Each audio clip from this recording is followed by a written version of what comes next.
All right, y'all, it's time to review Saturday night's lame event. Y'all told me to let Triple H cook, and guess what I got? A nothing burger. Y'all told me to let Triple H cook, and guess what I got? 30 minutes of commercials. This is brought to you by Tums. This is brought to you by Red Bull. This is brought to you by Converse. The shoe that I'm gonna stick up Triple H's ass if he don't do something about this crap. This is unfortunately the worst era of WWE, and it's not even close. I don't want to hear anything about 2017, 2018, 95, or any other era. It's not even close. This John Cena heel turn has been a creative disaster. Who would have thought R-Truth would have been a part of his last matches, his last year? Who would have ever thought he'll be teaming up with Logan Paul going against Jey Uso and Cody Rhodes his last year? The tag team match nobody wanted, nobody asked for. Now, it seems like Cody Rhodes, as he's been gone, he looks a little bit buffer. He's been getting in the gym, getting some work in. It seems like Jey Uso been doing what I've been doing the last few months. McDonald's, Wendy's, Pizza Hut, Domino's. Come on, Uso, you looking like me out here. I advise you drop the World Heavyweight title. You look like an average Joe. This Jey Uso experiment has failed completely. If you're over the age of 7 or 8, it's just not doing anything for you. Then they got this stupid segment backstage with John Cena and Jey Uso, and somehow John Cena thought it would be compelling television to talk like he's in some type of Shakespeare book or something.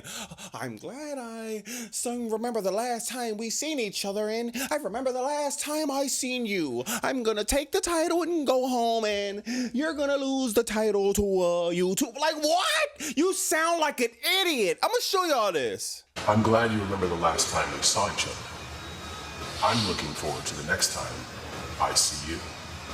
Wouldn't it be something if when my clock strikes 0, I take this championship home with me, and that championship is around the waist of a YouTuber? You can't even make this up. And Paul Levesque, this is the worst idea you probably ever came up with since you stepped foot in pro wrestling. As a wrestler, as creative as anything. This was your idea, buddy.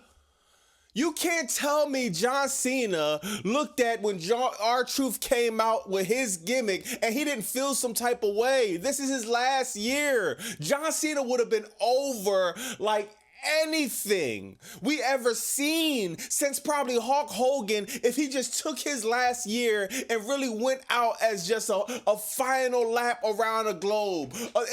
He already got the merch printed out for it. You're a heel, but you coming in matching the city's merch and wanting people to buy it. It's making no sense. Seriously, bro. It's making 0 sense. You can't tell me John Cena don't want to shake hands with the kids and the fans and really bask in just an illustrious career he had until now. This is a coffee stain. No, this is a shit stain on John Cena's legacy. This is how we're gonna remember the last year of John Cena, looking like a fucking cornball. And I know I like to get on here and joke around and be sarcastic, but on a serious note, y'all, we have to pause everything right now and give a moment of silence for Drew McIntyre. Thanks a lot, Triple H. You buried one of your biggest stars on the roster. One of your most consistent stars on the roster. He doesn't get pinned. He doesn't submit or nothing. He gets hit with a concerto, and Damian Priest just walks out the cage like he just walked out the hotel room in Tampa. Now I'm hearing that Drew McIntyre did indeed suffer an injury at the last PLE when they did the spot that made absolutely no sense in the Fatal 4-Way match where he got put through a table. I'm hearing his neck had some severe injury, or something of his upper body has severe injury. I believe it's the neck actually, and they're successfully writing him off TV. So you have one of the greatest years of 2024, like I say almost every video, and now he's injured. You have booked nothing compelling for him, and when he comes back, I really suggest new music. I really suggest new attire. I really suggest a whole new shakeup for Drew McIntyre, and he needs to be started off at the top, going for the undisputed championship. I heard people in my comments made some good ideas suggesting that, man, Drew McIntyre needs to be the one to dethrone John Cena. No World Heavyweight Championship, no IC, no US. Drew McIntyre needs to take some time off, get the burial, the dirt that Triple H been putting on him month after month after month, clean all of that off, come back, go for the undisputed championship, and have a great run. We are already limited on stars. We got people like CM Punk, and literally we only got to see CM Punk for like a few minutes. Then he catches a tsunami, and that's it. This is probably the biggest star on your show, and we got 4 minutes of CM Punk, but like 44 minutes of commercials. Dude Wipes was brought to you. That was the people that sponsored Saturday Night Main Event. Dude Wipes. Dude, I'm wiping my ass with this show right now. So they got Bronson Reed. He finally comes back. He looking in good shape. And now he's joining this unnamed faction with Paul Heyman, Seth Rollins, Braun Breaker. And they don't even have a fucking name for it yet. It's like, what are we doing? But now Bronson Reed joins. Maybe it could put off the burial of Braun Breaker. He doesn't have to be so much the enforcer now, because we knew Braun Breaker as a killer. And since he joined the faction, he's been a complete non-factor. This is the first dude I see that being a Paul Heyman guy and really have no benefit off of it.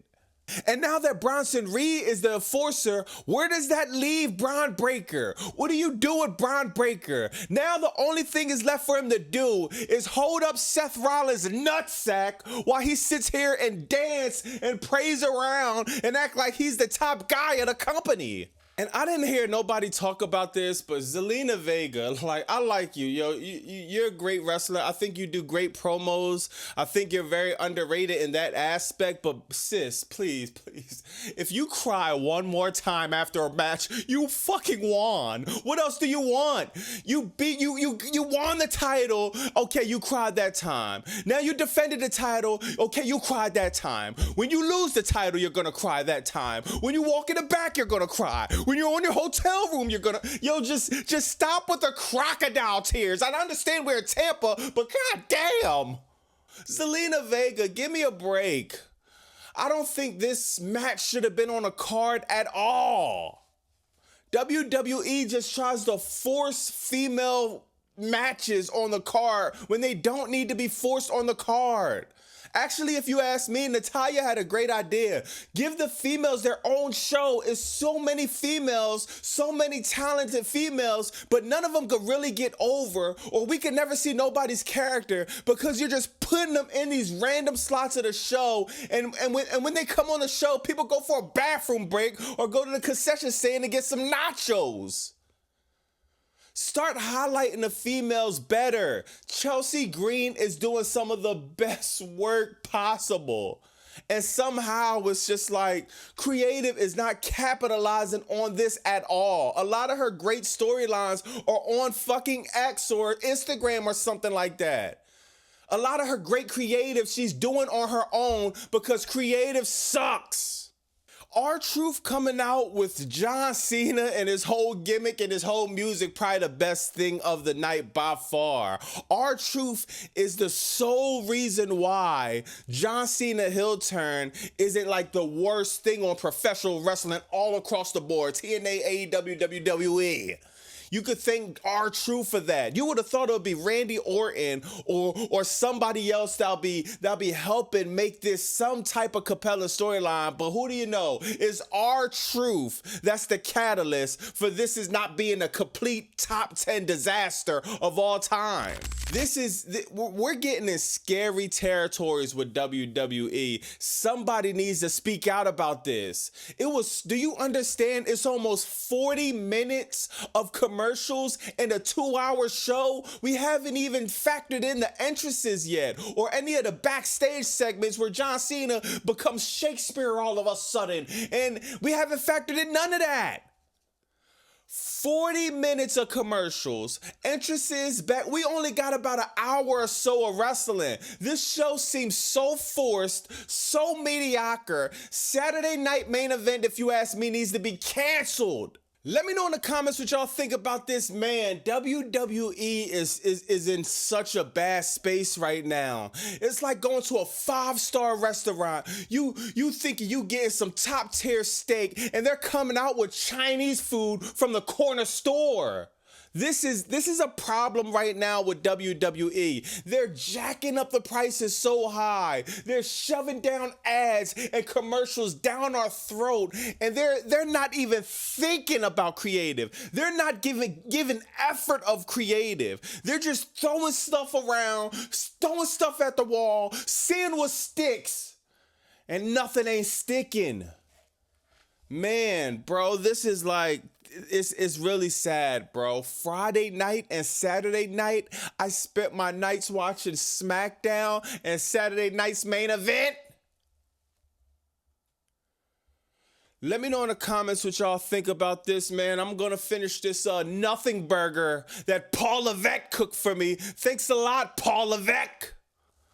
I'm gonna meet y'all in the comments. It's Bobby Monsoon 215. Like, comment, subscribe. Bow.